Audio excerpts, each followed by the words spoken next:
একদিন বর্ষার এক রাতে চারদিকে শুধু বৃষ্টি আর বৃষ্টি। বিদ্যুৎ চলে গেছে। মোমবাতির আলোয় বসে আছে হেনা, তার ছোট ভাই রাফি আর দাদু। দাদু দাদু বাইরে তো অনেক বৃষ্টি হচ্ছে, এদিকে আবার কারেন্টও নেই। একটা ভূতের গল্প বলো না, অনেক মজা হবে।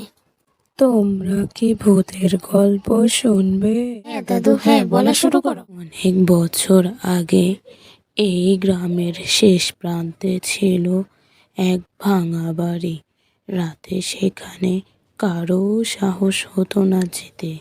লোকজন বলতো সেই বাড়িতে থাকে লাল শাড়ি পরা এক বিশাল আকারের ভূত। এদিকে রাফি ভয়ে কাঁপতে লাগলো, আর হেনা শুধু হাসতে লাগলো। দাদু থাক, আজকে আর বলতে হবে না।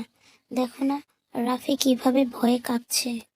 রাতে বৃষ্টিও কমে গেল, তাই দাদু, রাফি আর হেনা তাড়াতাড়ি ঘুমিয়ে পড়ল। রাতে হেনা স্বপ্নে দাদুর সেই লাল শাড়ি পরা ভূতকে দেখল।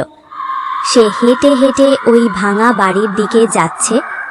এখানে একটা বিশাল বড় ভাঙা গেট, সেখানে ওই ভূতটা হা হা করে হাসছে।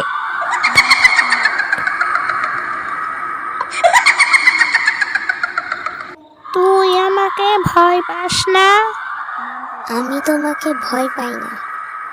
এখন দেখ তোর সাথে আমি কি করি। তোর আজকে ঘাড় মটকে দেব। তুমি একটা দুষ্টু ভূত, তোমাকে আমি ভয় পাই না। আমি একমাত্র আল্লাহকে ভয় করি। আউযুবিল্লাহি মিনাশ শাইতানির রাজিম। কি হয়েছে হেনা? তুমি স্বপ্নে কি কিছু দেখেছিলে? হ্যাঁ মা, আমি দাদির গল্পের সেই ভূতকে দেখেছিলাম। সে আমার ঘাড় মটকে দেবে।